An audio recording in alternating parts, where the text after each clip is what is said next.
जयकारा बोलो माता रानी का। जगत माई महामाई माँ भद्रकाली की जय बोलो। माता रानी के सांचे दरबार की जय बोलो।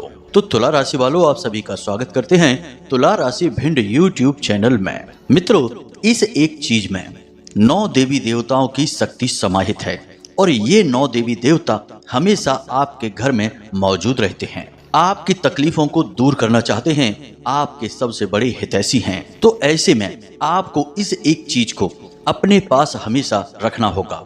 जब आप इस एक चीज को अपने पास रखेंगे तो इन 9 देवी देवताओं की शक्ति आपके पास आ जाएगी, इनकी पूरी कृपा और आशीर्वाद आपको प्राप्त हो जाएगा। हम जानते हैं बंधुओं कि आपके जीवन में अभी परेशानियों का दौर चल रहा है। आप एक के बाद एक परेशानियों से घिरे हुए हैं। लोग आपकी मदद नहीं कर रहे हैं और समय और परिस्थितियां भी आपको मौका ही नहीं दे रहे हैं कि आप कुछ नया सोच पाएं, कुछ बड़ा अपने जीवन में कर पाएं। तो ऐसे में आपको दैवीय सहायता की बहुत अधिक आवश्यकता है।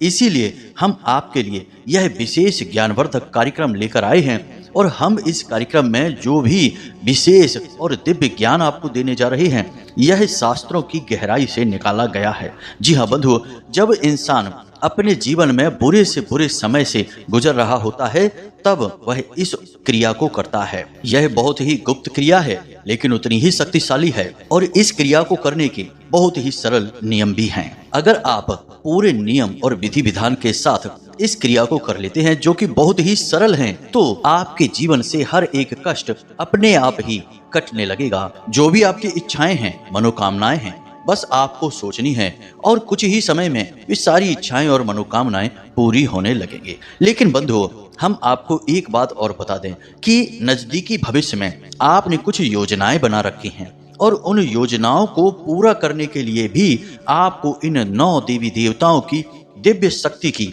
कृपा की पूरी आवश्यकता रहेगी।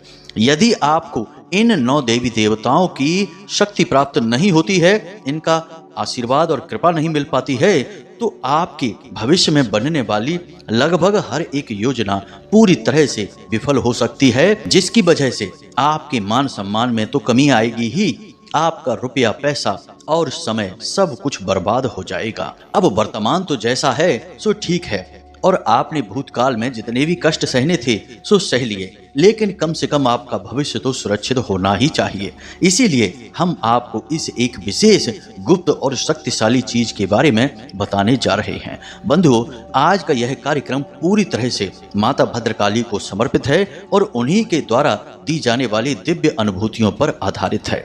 तो आपको यह कार्यक्रम पूरा देखना है क्योंकि इस कार्यक्रम के माध्यम से आपको जीवन को सरल बनाने की एक नई राह मिलेगी। अब एक बात और यहाँ पर हम आपको बता दें बंधुओं कि हम प्रतिदिन आपके लिए सर्वश्रेष्ठ ज्ञानवर्धक कार्यक्रम लेकर आते हैं और हर कार्यक्रम के माध्यम से आपको प्रतिदिन कुछ नया, कुछ विशेष सिखाने की कोशिश करते हैं। लेकिन बंधुओं, हमारा काम केवल आपका मार्गदर्शन करना है, आपको सिखाना है।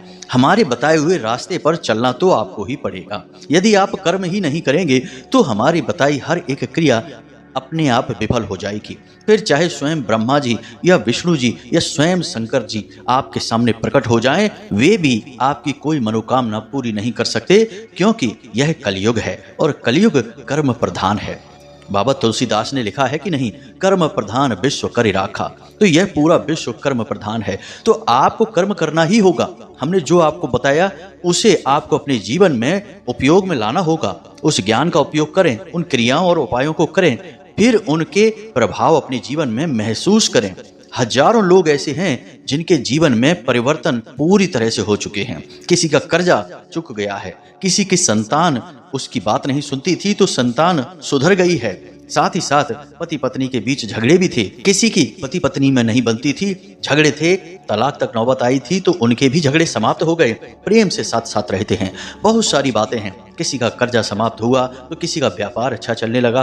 और यह सब कुछ क्यों हो रहा है? क्योंकि माता रानी की कृपा से हम जो भी उपाय और क्रियाएं आपको बताते हैं वे सब अपने आप में सिद्ध होते हैं, और हम जो भी क्रियाएं बताते हैं वे पूरी तरह से वैदिक पद्धति पर आधारित होती हैं। तो अब आपका धर्म है कि इन बातों को अपने जीवन में उतारना, इन बातों को मानना। अब यदि आप हर बात पर शक करते रहेंगे, हर बात पर विश्वास ही नहीं करेंगे, तो फिर कुछ भी नहीं हो सकता है, फिर आपका भगवान ही मालिक है। मित्रों, हमने इतनी सारी बातें आपको केवल इसलिए बताई हैं कि आज का यह वीडियो कार्यक्रम बेहद ज्ञानवर्धक है, बहुत ही शक्तिशाली है, और जिसने इस कार्यक्रम में बताई हुई बातों को अपने जीवन में उतार लिया, हम गारंटी के साथ कहते हैं कि आने वाले 3 से 4 महीने उसके जीवन के सबसे सुंदर दिन होने वाले हैं, और वह इतनी जबरदस्त कामयाबी देखेगा जैसी उसने अपने जीवन में आज तक नहीं देखी होगी। कहने का मतलब यह है कि वह स्वयं अपने स्वर्ग और अपने सौभाग्य का निर्माता बन जाएगा। जी हाँ बंधुओं, तो उम्मीद है कि आप हमारी बातों को समझ रहे होंगे। अब आप इस कार्यक्रम को अंत तक अवश्य देखेंगे। तो चलिए बंधु, आज के इस विशेष कार्यक्रम की शुरुआत करते हैं, लेकिन इससे पहले माता रानी को आभार व्यक्त करते हैं और पूरे भक्ति भाव से कमेंट बॉक्स में लिखिए, जय माँ भद्रकाली कृपा करो। 3 बार लिखना, माता रानी आपके ऊपर निश्चित तौर पर कृपा करेंगी ही। इसी के साथ साथ यदि आप इस चैनल पर, इस कार्यक्रम पर पहली बार आए हैं, तो आप बगल में जो लाल रंग का सब्सक्राइब का बटन है उसे अवश्य दबा दें। ऐसा करके आप हमारे माता रानी के दिव्य परिवार के सदस्य बन जाएंगे, धाम से सीधे जुड़ जाएंगे, और आपके ऊपर सीधी माता रानी की कृपा और आशीर्वाद पहुंचने लगेगी। मित्रों, हम आप लोगों के जीवन में खुशियां लाने के लिए, माता रानी की कृपा पहुंचाने के लिए प्रतिदिन कुछ न कुछ अनुष्ठान अवश्य करते हैं, और इसका प्रभाव भी दिखाई देता है जब आप लोग संतुष्टि वाले मैसेज हमें भेजते हैं। तो हमें भी खुशी होती है कि आपकी इच्छाएं पूरी हो रही हैं, आपका जीवन सुंदर हो रहा है, और हम इसी रूप में माता रानी की सेवा कर पा रहे हैं। तो चलिए बंधुओं, इस सुनहरे मौके को अपने हाथ से जाने मत देना, जल्दी से चैनल को सब्सक्राइब करिए, फिर आगे बढ़ते हैं। मित्रों, अब एक बात तो आपको माननी ही पड़ेगी कि हर इंसान के जीवन में चीजों का बहुत अधिक महत्व होता है। कुछ चीजें ऐसी होती हैं जो इंसान को सुख देती हैं, आनंद देती हैं, लेकिन कुछ चीजें ऐसी होती हैं जिनसे इंसान दुखी हो जाता है, परेशान हो जाता है। चीजें तो बहुत दूर की बात है, रंग और वस्त्रों का भी इंसान के स्वभाव पर बहुत अधिक प्रभाव पड़ता है। आप देखेंगे कि जो इंसान जिस प्रवृत्ति का होता है वह उसी प्रकार के रंग और उसी प्रकार के परिधान और पहनावे पहनना शुरू कर देता है। जैसे जो राजनेता होते हैं वे कुर्ता पजामा पहनते हैं, और यदि संत महात्मा होते हैं तो वे धोती कुर्ता पहनना शुरू कर देते हैं। तो जैसा उनका लिबास और पहनावा वह उनकी मानसिक स्थिति को दर्शाता है। कहने का मतलब यह है कि हमारे आसपास जो भी चीजें हैं, जिस भी प्रकार की हों, चाहे वे हमारे उपयोग की हों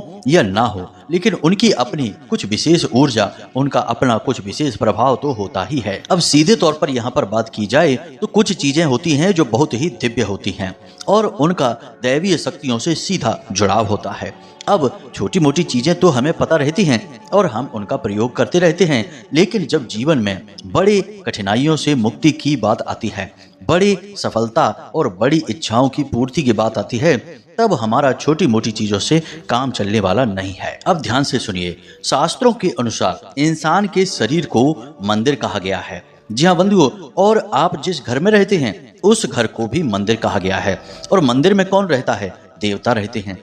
तो शास्त्रों के अनुसार इंसान के शरीर में कई प्रकार के देवताओं का वास माना जाता है, जैसे आंखों में सूर्य और चंद्रमा का, कान में दिशाओं का, नाक में अश्विनी कुमार का, पैर में उपेंद्र का, और नाभि में भगवान श्री हरि विष्णु और माता लक्ष्मी का, और हृदय में भगवान भोलेनाथ और माता पार्वती का वास माना जाता है। ठीक इसी प्रकार आपके घर में भी लगभग 45 प्रकार के देवी देवताओं का वास माना जाता है। जैसे आपके रसोई घर में माता अन्नपूर्णा और भगवान धनवंतरी, साथ ही साथ पितृ देवता का, आपके घर के दरवाजे पर आपकी कुल देवी का, इसी के साथ साथ आपके पूजा घर में तमाम देवी देवता और आपके आराध्य देव का, आपके घर के आंगन में भगवान ब्रह्मा का, और आपके घर के ईशान कोण में भगवान भोलेनाथ का निवास स्थान माना जाता है। उत्तरी दिशा में कुबेर देवता का निवास माना जाता है। इस प्रकार लगभग 45 देवी देवताओं का वास आपके घर में होता है। अब इनमें से 9 मुख्य देवता होते हैं जो आपके जीवन में सुख समृद्धि के कारक होते हैं। अगर इन देवी देवताओं की कृपा आप तक नहीं पहुंच पाती है तो आपके जीवन में कष्ट की शुरुआत हो जाती है। अब इन 9 देवताओं में मुख्य तौर पर माता लक्ष्मी और कुबेर देवता, साथ ही साथ भगवान भोलेनाथ और देवगुरु बृहस्पति, शुक्र देवता, सूर्य, चंद्रमा और राहु देवता भी शामिल हैं। अब ये ऐसे देवता हैं जो इंसान के रोजमर्रा के कार्यों को प्रभावित करते हैं और इंसान के प्रतिदिन के लाभ और हानि, दुख, तकलीफ और चिंताओं को नियंत्रित करते हैं। लेकिन किसी न किसी प्रकार की नकारात्मक ऊर्जाओं के चलते इन देवी देवताओं का प्रभाव आपके जीवन में कम होने लगता है, जिसकी वजह से आपके हर बनते हुए काम में रुकावटें आने लगती हैं। हर तरह का कार्य आपका बाधित होता है। आप जो भी योजनाएं बनाते हैं वो असफल होने लगती हैं। आपके घर में कलह, क्लेश और विवाद बढ़ने लगता है। साथ ही साथ आप कर्जे में दबने लगते हैं। आमदनी तो आपकी रुकने लगती ही है। एक बात याद रखना कि जितने भी देवी देवता होते हैं उनकी ऊर्जा शुद्ध सकारात्मक ऊर्जा होती है, लेकिन ठीक इनके विपरीत नकारात्मक ऊर्जा भी होती है, जिन्हें हम भूत प्रेत और पिशाचों की ऊर्जा कह सकते हैं। अब यदि आपके कर्म सकारात्मक हैं तो देवी देवताओं की कृपा आपके ऊपर बढ़ती चली जाती है और बनी रहती है। लेकिन यदि आप जाने अनजाने में कुछ गलतियां करते हैं और नकारात्मक कार्यों में लिप्त होने लगते हैं तो आपके जीवन में देवी देवताओं की कृपा और आशीर्वाद कम होने लगता है और नकारात्मक ऊर्जाएं हावी होने लगती हैं। अब यहाँ पर आप यह बात मत समझ लेना कि यह देवी देवताओं का और राक्षसों का, भूत प्रेतों का युद्ध है और देवी देवता हार गए। यहाँ पर कोई हार या जीत की बात ही नहीं है। यह तो आपके अपने कर्म निर्धारित कर रहे हैं कि आप किसे अपने घर और अपने जीवन में जगह दे रहे हैं। यदि आप नकारात्मक कार्य करेंगे, यानी कि जुआ, शराब, वेश्यावृत्ति और तमाम तरह की गलत कार्य जैसे मांसाहार है, क्रोध है, लोभ है और ब्याज का धन खाते हैं या फिर दूसरों को सताते हैं, किसी के हिस्से को दबा लेते हैं, तो ऐसे कार्यों में यदि आप लिप्त रहते हैं, आपकी वजह से कोई दुखी हो जाता है, उसके आंसू निकल आते हैं, वह परेशान हो जाता है, तो इस स्थिति में देवता आपका कुछ भी नहीं कर पाएंगे, ना आपके साथ रह पाएंगे, फिर तो भूत प्रेत ही आपका साथ दे पाएंगे। याद रखना कि जिस प्रकार आप हर वक्त दैवीय शक्तियों से घिरे रहते हैं, ठीक उसी प्रकार आप तमाम तरीके के भूत प्रेत और निशाचरों से भी हर वक्त घिरे रहते हैं। अब बस आपके कार्य इस बात को निर्धारित करते हैं कि कौन आपके जीवन में प्रवेश करेगा और किसका प्रभाव आपके जीवन में सबसे अधिक रहेगा। उम्मीद है आप हमारी बातों को यहाँ तक अच्छी तरह से समझ पाए हैं। तो अब इन बातों के आधार पर यह पता चलता है कि यदि हम शुद्ध सात्विक जीवन जीते हैं, सत्य के मार्ग पर चलते हैं, भले ही थोड़ा बहुत हमें कष्ट हो, लेकिन हम हमेशा सत्य बोलें और किसी को किसी भी प्रकार से कष्ट ना पहुंचाएं, किसी को भी तकलीफ ना दें, तो हमारे जीवन में देवी देवताओं की कृपा आकर्षित होने लगती है और भूत प्रेत और उनकी नकारात्मक ऊर्जाएं हमारे घर से और जीवन से दूर भागने लगती हैं। तो अब ध्यान से सुनिए, हम आपको उस एक चीज के बारे में बताने जा रहे हैं, लेकिन उससे पहले आपको अपनी शुद्धता और अपने घर की शुद्धता करना बहुत अधिक आवश्यक रहेगा, क्योंकि यदि कहीं भी थोड़ी बहुत भी नकारात्मकता रहेगी तो दिव्य शक्तियां आपका साथ नहीं देंगी और हो सकता है कि इस एक चीज का प्रभाव आपके ऊपर बहुत ही कम हो जाए। जी हाँ बंधुओं, तो इसके लिए सबसे पहले आपको स्वयं को शुद्ध करना होगा, हर प्रकार की नकारात्मकता को दूर भगाना होगा और यह कार्य करने के लिए आप जब स्नान करने चलें तो उस पानी में थोड़ा सा समुद्री नमक मिला लें और थोड़ी सी एक चुटकी भर हल्दी भी मिला लें। ऐसा करने से आपका बृहस्पति मजबूत हो जाएगा और माता लक्ष्मी की विशेष कृपा भी आपको प्राप्त होगी। नमक के यहाँ पर दो कार्य हैं, एक तो नकारात्मक शक्तियों को दूर भगाने का कार्य, दूसरा नमक माता लक्ष्मी का भी प्रतीक है। ठीक इसी प्रकार हल्दी बृहस्पति का और स्वयं माता लक्ष्मी का प्रतीक है। तो आपके ऊपर दो देवी देवताओं की कृपा भी आएगी, साथ ही साथ नकारात्मक ऊर्जा भी आपके ऊपर से दूर हटने लगेगी। इसी प्रकार आप जो भी वस्त्र पहनते हैं, उन वस्त्रों को धोते समय भी पानी में थोड़ा सा नमक अवश्य मिलाते चलें। यह भी बहुत अनिवार्य है, इससे भी कपड़ों में रह रही किसी भी प्रकार की नकारात्मक ऊर्जा बाहर हटने लगेगी। अब बात करते हैं आपके घर के शुद्धिकरण की। घर के शुद्धिकरण के लिए सबसे पहला कार्य आपको शाम के समय अपने घर के सभी कोनों में, ब्रह्म स्थान में और छत पर और चारों तरफ मुख्य दरवाजे से लेकर थोड़ा थोड़ा गंगा जल छिड़कना है। इसके लिए आप एक गिलास में, शुद्ध गिलास में जल ले सकते हैं और उस जल में थोड़ा सा गंगा जल मिलाएं और फिर उस जल को चारों तरफ अपने घर में जहां भी आप जा सकते हैं जाकर छिड़कें। इससे पूरा घर शुद्ध होगा। साथ ही साथ अपने घर के मुख्य दरवाजे पर यानी दहलीज से थोड़ा सा बाहर थोड़ा सा कपूर रखें, एक कटोरी में रख सकते हैं और उस कपूर के ऊपर लौंग का एक जोड़ा रख दें और उस कपूर को जला दें। इससे आपका घर शुद्ध हो जाएगा किसी भी प्रकार की नकारात्मक ऊर्जा आपके घर से दूर हट जाएगी। अब घर का और आपका स्वयं का शुद्धिकरण का यह कार्य है, यह लगभग प्रतिदिन होना चाहिए। अगर रोज नहीं हो सकता है तो हर 2-3 दिन में एक बार तो होना ही चाहिए। इससे जितनी भी नकारात्मक ऊर्जाएं आपके आसपास एकत्रित होंगी, कहीं ना कहीं से तो नकारात्मक ऊर्जाएं आती ही रहती हैं। अब किसी ने यदि आपकी किसी अच्छी चीज को देखकर थोड़ा सा भी मन में कुछ उल्टा सीधा ख्याल लेकर आया तो यह नजर की नकारात्मक ऊर्जा को प्रदर्शित करता है और आपके ऊपर भेजता है, तो इसे भी हटाना अनिवार्य है। आपने देखा होगा कि कई बार ऐसा होता है कि कोई कार्य बिल्कुल बनते बनते जैसे ही आप उसके बारे में किसी से कोई बात कर देते हैं, चर्चा चला देते हैं, तो उसमें रुकावट आ जाती है। ऐसा इसीलिए होता है कि उस इंसान ने नजर लगा दी है। इसीलिए तो लोग कहते हैं कि जब तक कार्य पूरी तरह से बन ना जाए उसके बारे में किसी से कोई चर्चा नहीं करनी चाहिए। लोग जाने अनजाने में ही नजर लगा देते हैं, तो इससे भी बचना अनिवार्य है और यह लगभग रोज आपकी ओर आने वाली नकारात्मक ऊर्जा है।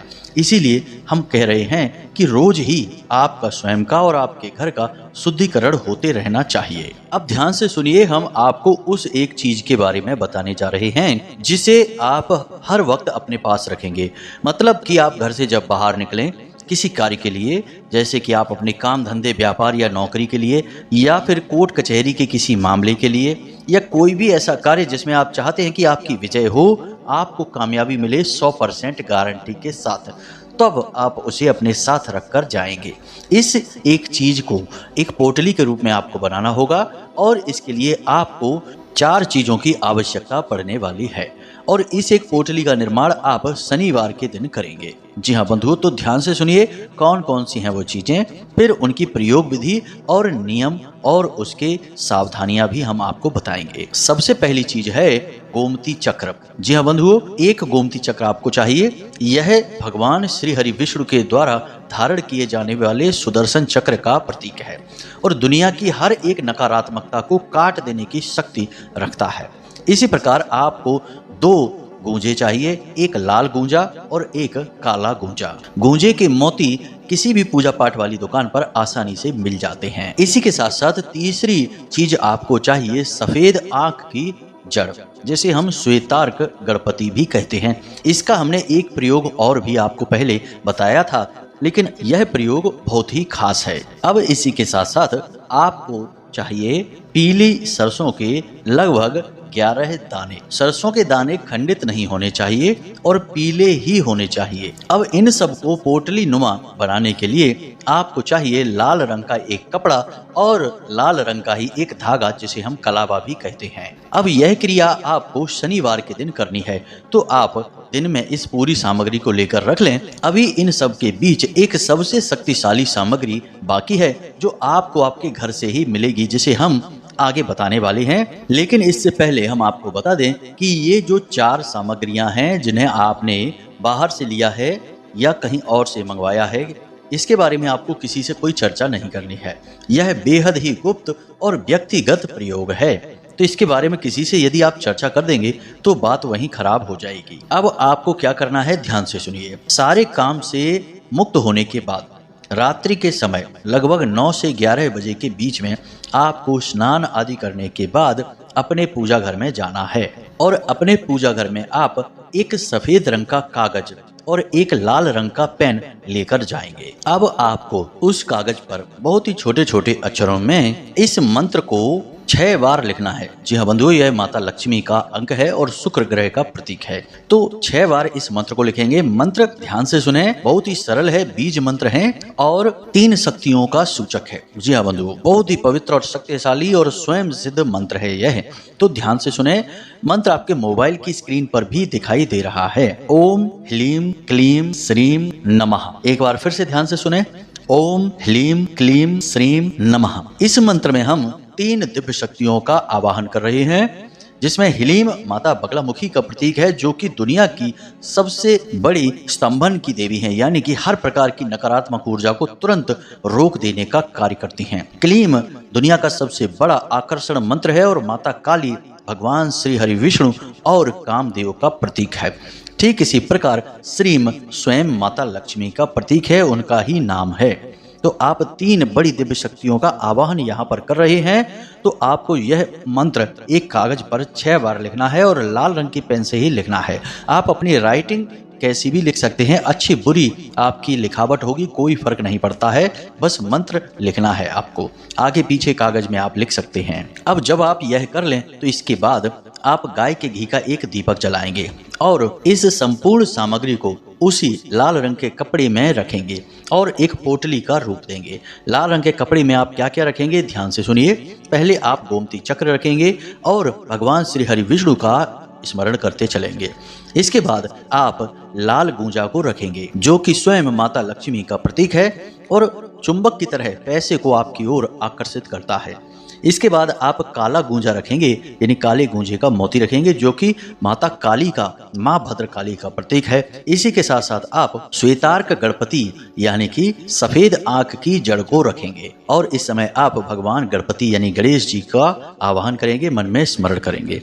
इसी के साथ साथ आप इस कागज को भी रखेंगे जिसमें आपने इस मंत्र को लिख रखा है और इस मंत्र के कागज को लिखते समय आप सभी देवी देवताओं से निवेदन करेंगे कि वे आपकी मदद करें और आपके हर बिगड़े कार्य को बनाएं और भविष्य में आपकी हर योजना को कामयाब करें। अब आप इस संपूर्ण सामग्री को लपेट कर एक पोटली का आकार दे दें और इसे लाल धागे से लपेट दें।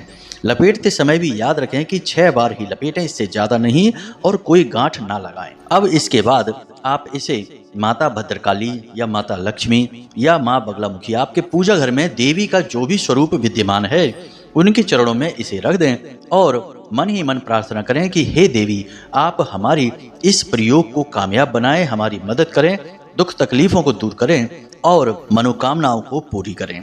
इस तरह आप आवाहन करेंगे। कोई विशेष मंत्र नहीं उच्चारण करने हैं, कोई पूजा पाठ का विधान नहीं है, बस दीपक जलेगा तब तक आप वहीं बैठे रहें और माता से इस प्रकार आवाहन करते रहें, निवेदन करते रहें कि आप बहुत तकलीफों में हैं, परेशानियों में हैं और आपको अब देवी देवताओं की मदद की बहुत आवश्यकता है। इस प्रकार अपने मन के जो भी विचार हैं, जो भी इच्छाएं हैं, मनोकामनाएं हैं, उन्हें भगवान के सामने बताते रहें। अब कुछ समय वहां पर बिताने के बाद आप इस सामग्री को माता रानी के चरणों में रखी छोड़ दें और वहां से उठकर वापस चले आएं। अब रात भर के लिए यह सामग्री आप वहीं पूजा घर में रखी छोड़ेंगे और अगले दिन जब आप किसी कार्य के लिए बाहर निकलें, काम धंधे व्यापार के लिए निकलें, स्नान आदि करके निकलेंगे और पवित्रता के साथ पूजा घर में जाकर माता रानी से प्रार्थना करते हुए कि हे माते, हम आपकी कृपा और आशीर्वाद को यहाँ से ले जा रहे हैं अपने साथ और उम्मीद करते हैं कि आप हमारी हर कार्य में मदद करेंगी और हमें हर मुसीबत से भी बचाएंगी। इस प्रकार माता रानी से प्रार्थना करते हुए पूरे भक्ति भाव के साथ उस पोटली को उठाएं और आप अपने पर्स में रख लें।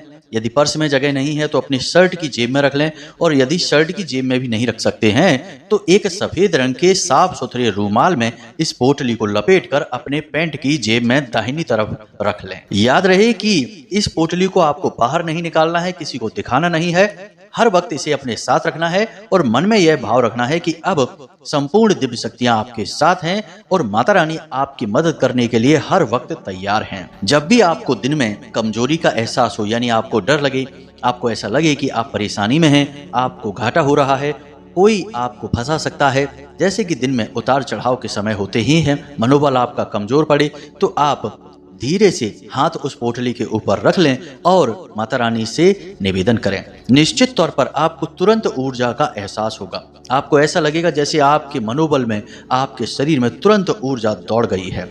यह माता रानी की सिद्ध प्रक्रिया है, एक बड़ी शक्तिशाली क्रिया है। इसका प्रयोग करके बहुत सारे लोगों ने अपने जीवन को बदला है, आपका भी जीवन बदलेगा।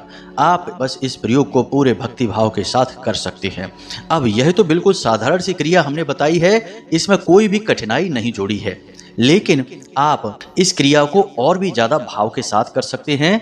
जैसे माता रानी को प्रसाद चढ़ा सकते हैं, लाल रंग के पुष्प आदि चढ़ा सकते हैं। साथ ही साथ जब आप इस पोटली को सिद्ध कर रहे हो उस समय रुद्राक्ष की माला के साथ इसी मंत्र का जो हमने आपको लिखने के लिए बोला है, इसी मंत्र का एक माला जाप भी कर सकते हैं। अब हमने ये विधि पहले इसलिए नहीं बताई ताकि आप लोगों को कठिनाई महसूस ना हो, लेकिन यदि आप कर लेते हैं तो सर्वोत्तम है और नहीं करेंगे तब भी यह क्रिया आपके ऊपर कार्य करेगी। यह माता रानी की सिद्ध पोटली है, यह अपना काम तो करेगी ही। तो अब उम्मीद है कि जो बातें हमने आपको बताई हैं वे आपको अच्छी तरह से समझ में आ गई हैं। अब यदि इन बातों से जुड़ा हुआ कोई प्रश्न है आपके मन में तो आप हमें कमेंट करके पूछ सकते हैं या डिस्क्रिप्शन में दिए गए व्हाट्सएप नंबर पर मैसेज करके भी पूछ सकते हैं। इसी के साथ साथ आज के इस वीडियो को विराम देते हैं। हमेशा हंसते रहिए, मुस्कुराते रहिए, सकारात्मक रहिए, माता रानी पर अपनी पूरी आस्था और विश्वास बनाए रखिए और दिन में एक बार मंदिर अवश्य जाइए, क्योंकि आपका उद्धार वहीं से होना है। तो प्रेम से बोलिए जय माई की जय, मां भद्रकाली। माता रानी आपका कल्याण करेंगी। धन्यवाद।